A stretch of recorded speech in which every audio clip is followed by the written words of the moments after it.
Surprise!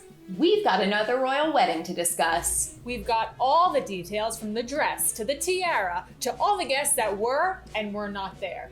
It's all gonna happen right here, right now.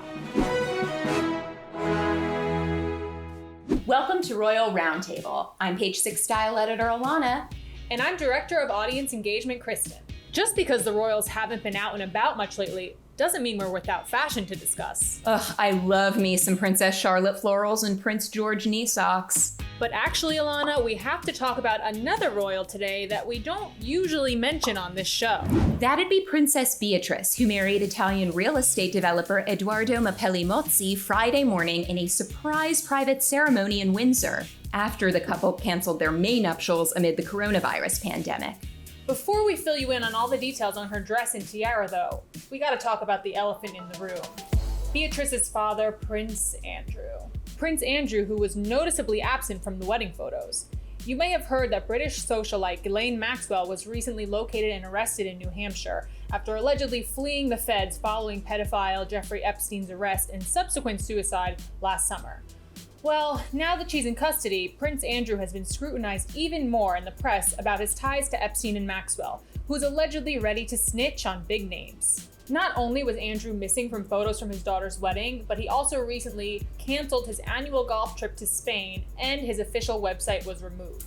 While you won't spot Prince Andrew in any of the official wedding snaps that were shared with the public, he did reportedly walk Princess Beatrice down the aisle, per tradition. And speaking of tradition, we have to discuss the bride's beautiful dress, which might just be my new favorite royal wedding gown. Beatrice borrowed a vintage ivory Peau De Soie taffeta dress her grandmother, the Queen, first wore back in 1961, and then several times after. So clearly it was a favorite. Designed by Norman Hartnell, it features sparkling diamante embellishment across the bodice and down the skirt.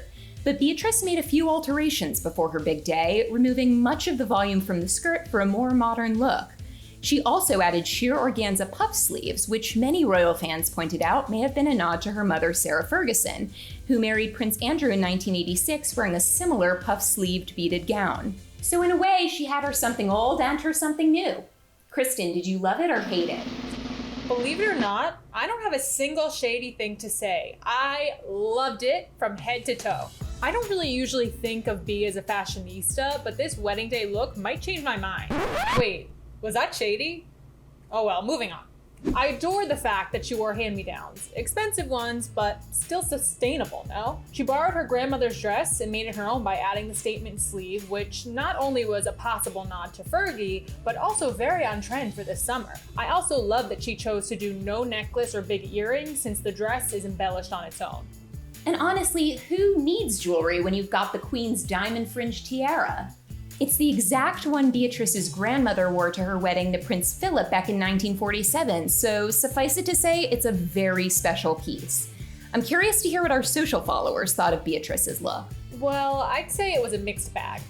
One person on Twitter said the Queen Mother must have been honored to see her granddaughter wear her wedding dress, while another did not share in my appreciation of the sleeves, calling them, quote, dopey.